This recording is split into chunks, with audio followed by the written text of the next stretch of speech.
ఈ కార్యక్రమానికి ఇచ్చేస్తున్న మీడియా ప్రతినిధులందరికీ మరియు మా బాబాయ్ నటసింహ నందమూరి బాలకృష్ణ యువసేన ఫ్యాన్స్ అందరికీ పేరు పేరున హృదయపూర్వక నమస్కారాలు. ఈరోజు చాలా సంతోషంగా ఉంది.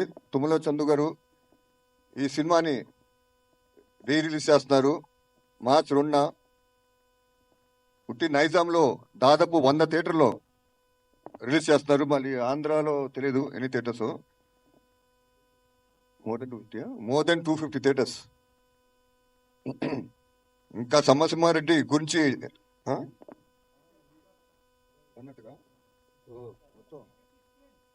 కర్ణాటక 50 స్క్రీన్స్, 50. అబ్బా సెన్సేషన్. మహారాష్ట్ర సోలాపూర్, ఇలా ఎన్ని స్టేట్స్ అయితే అన్ని స్టేట్స్లో సాధ్యమైనంత వరకు బాగా రిలీజ్ చేస్తున్నారు. ఇది ఒక పెద్ద రికార్డు. రిలీజ్లో ఇన్ని థియేటర్స్ రిలీజ్ చేయడం అనేది ఆంధ్ర తెలంగాణ రాష్ట్ర చరిత్రలో ఎప్పుడు లేదు. నైజాం ఏరియాలోనే 100 థియేటర్ అంటే ఒకసారి ఆలోచించండి ఎంత హిస్టరీయో ఇది. అప్పుడు 1999లో సంక్రాంతిలో ఈ సినిమా రిలీజ్ చేయడం జరిగింది. సంక్రాంతి అంటే బాలకృష్ణనే. ఎందుకంటే ఇంతకుముందు ముద్దల మామయ్య కానీ, దాంతో పెద్దనే సినిమా కానీ ఇవన్నీ సంక్రాంతిలో రిలీజ్ అయ్యి చాలా రికార్డ్స్ క్రియేట్ చేసినాయి. తర్వాత సమ్మసింహారెడ్డి వచ్చి ఆ రికార్డ్స్ అన్ని బద్దలు కొట్టి ఒక సెన్సేషన్ క్రియేట్ చేసింది. సీమాకి సింహం ఎవరు ఉన్నారంటే అది నందమూరి బాలకృష్ణనే. రాయలసీమ సినిమా చేయాలంటే, ఫ్యాక్షన్ సినిమా చేయాలంటే అది బాబాయ్ తప్ప ఇంకా ఎవరికి సాధ్యం కాదు. అంత అద్భుతమైన పర్ఫార్మెన్స్ చేశారు. ఆ ఎమోషన్ కానివ్వండి, ఆ డైలాగులు కానివ్వండి, మీ ఇంటికి వచ్చా మీ నటింటికి వచ్చా డైలాగులు కానివ్వండి, చాలా ఇంటెన్స్గా చాలా ఎమోషన్గా ఇన్వాల్వ్ అయ్యి అద్భుతంగా పండించారు.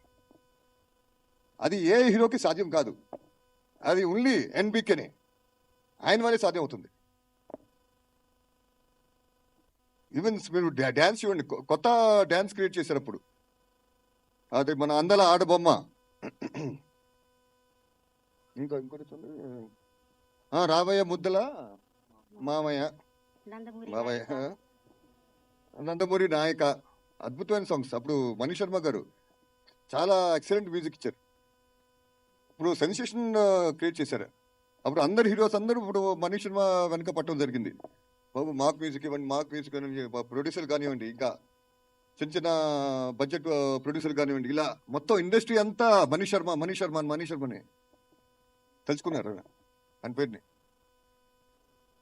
అలానే మన బాబాయ్ గురించి చెప్పాలంటే అప్పుడు బాగా హెవీ సబ్జెక్టు, బాగా హెవీ డైలాగ్స్ ఉన్న సబ్జెక్ట్, హెవీ ఎమోషన్ చేయాలంటే అది సమరితో స్టార్ట్ అయింది. తర్వాత ఆ ట్రెండ్ని ఇంకా ప్రతి హీరో నేను ఒక సింహంలాగా నేను పేరు తెచ్చుకోవాలని చెప్పి చాలా ట్రై చేశారు. ఎన్నో రకాల సినిమాలు చేశారు కానీ అది కుదరలేదు. కానీ ఆ సినిమాలు కూడా మంచి హిట్ అయినాయి.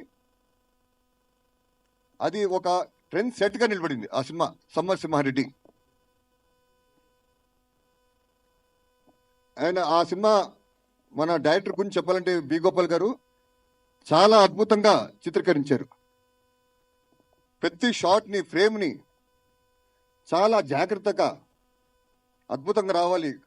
తెర ముందు, స్క్రీన్ ముందు ఫ్యాన్స్కి చాలా కనువిందుగా ఉండాలని చెప్పి చాలా జాగ్రత్త పడి చిత్రీకరించడం జరిగింది.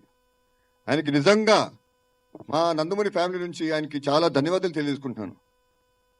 ఎందుకంటే అంత చక్కటి సినిమా అందించారు మా నందమూరి ఫ్యాన్స్కి. వాళ్ళని తల్లా ఎత్తుకుని తిరిగేటట్టు చేశారు బి గోపాల్ గారు. గోపాల్ గారు, ఈ వేదిక నుంచి మీకు నేను ధన్యవాదాలు తెలియజేసుకుంటున్నాను.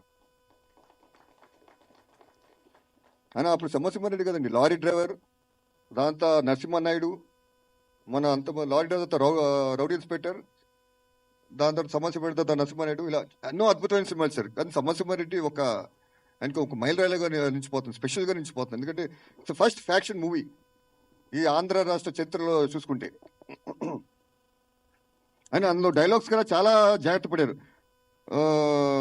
మరి ఎక్కువగా హెవీగా ఉండకూడదని చెప్పి చాలా చక్కగా డైలాగ్స్ రావడం జరిగింది. ఇప్పుడు మీ ఊరికి వచ్చా, మీ ఇంటికి వచ్చా, మీ నటింటికి వచ్చా అని ఒక డైలాగ్ ఉంది. ఆ డైలాగ్ చాలా ఇంటెన్స్ ఉండాలి, చాలా ఎమోషన్తో చెప్పే విధంగా ఉండాలి. ఆ డైలాగ్స్ రాయటం కూడా ఆ విధంగానే ఉండాలి. దానికి వి గోపాల్ గారు, ఆ రైటర్స్, అప్పుడు పచ్చూరి బ్రదర్స్ గారు, వీళ్ళందరూ చాలా జాగ్రత్త పడి చాలా చక్కగా చేసుకోవడం జరిగింది. మీరు చూసుకుంటే అందులో లారీ డ్రైవ్లో డైలాగ్ ఉంది, గుడివార రైడు, నా పేరు గుడివార రైడు అని విలన్ అంటాడు.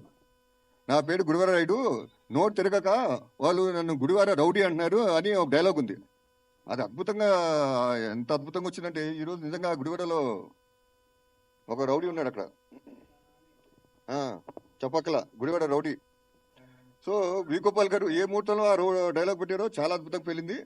అలానే సమసింహారెడ్డి డైలాగ్ రా ఇప్పుడు మీరు చూస్తారు, మీరు ముందు మార్చ్ 2న ఎలా పేలుతుందో ఈ జనరేషన్స్ వాళ్ళు కదా, ఇప్పుడు ఐటీ వచ్చిన కొత్త జనరేషన్స్ వీళ్ళు కదా, మీరందరూ చూసి ఈ సినిమాని అల్లరించి అని చెప్పి మీకు నచ్చుతుందని చెప్పి నేను అందరినీ కోరుకున్నాను. మీరు అందరు సినిమా చూడాలని చెప్పి నేను మనస్ఫూర్తిగా ఆహ్వానిస్తున్నాను. అండ్ వి గోపాల్ గారికి థ్యాంక్స్ తెలియజేసుకున్నాను. అలాగనే అండ్ ఇక్కడికి ఇచ్చేసిన పాత్రికలకి అందరికీ నా ధన్యవాదాలు.